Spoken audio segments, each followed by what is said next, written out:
US June inflation cools to 3%, but CEO of JP Morgan warns inflation and interest rate may stay higher.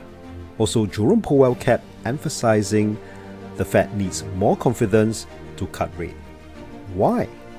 As we can see, the US, UK and EU bonds are still crashing since March 2020. In this video, we are going to study the relationship between bonds, yields, and interest rate, which many of us find it confusing.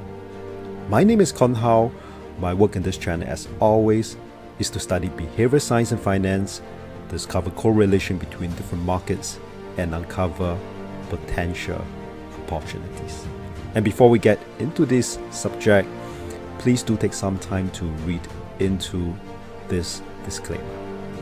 After June CPI, CEO of JP Morgan, Jamie Dimon, said there has been some progress bringing inflation down, but there are still multiple inflationary forces in front of us, with large fiscal deficit, infrastructure needs, restructuring of trades, and remilitarization of the world.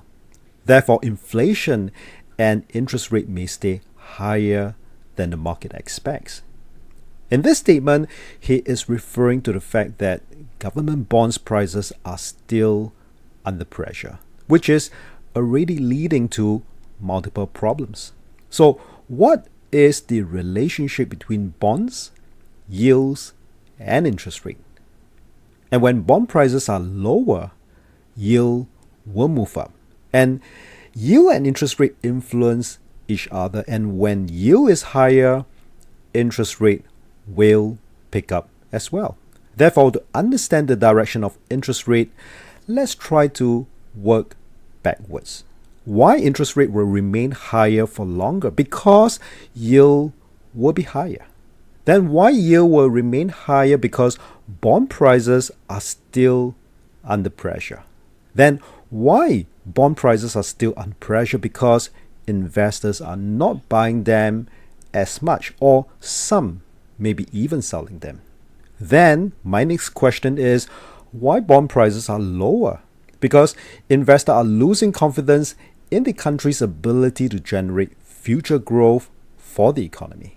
And with the continuous borrowings, investors are concerned for the worst case scenario, that is, their ability to fulfill the principal sum at the end of the tenure. And we all know that continuous borrowing or debt will only lead to inflation. Even though it may seem to be taking a breather at this point, but I believe there is a risk that inflation and interest rate trend could be just at its beginning.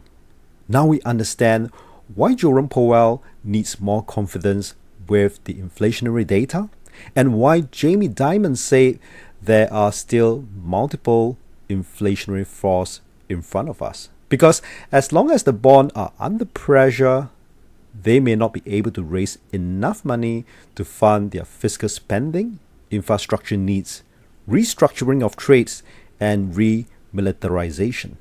Then where is the market heading?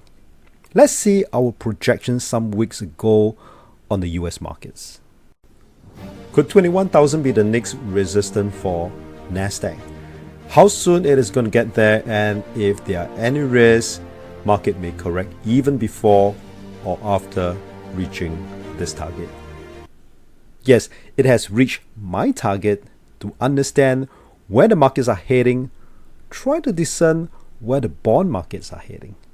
With the recent election surprises, I believe the bonds will still be under pressure.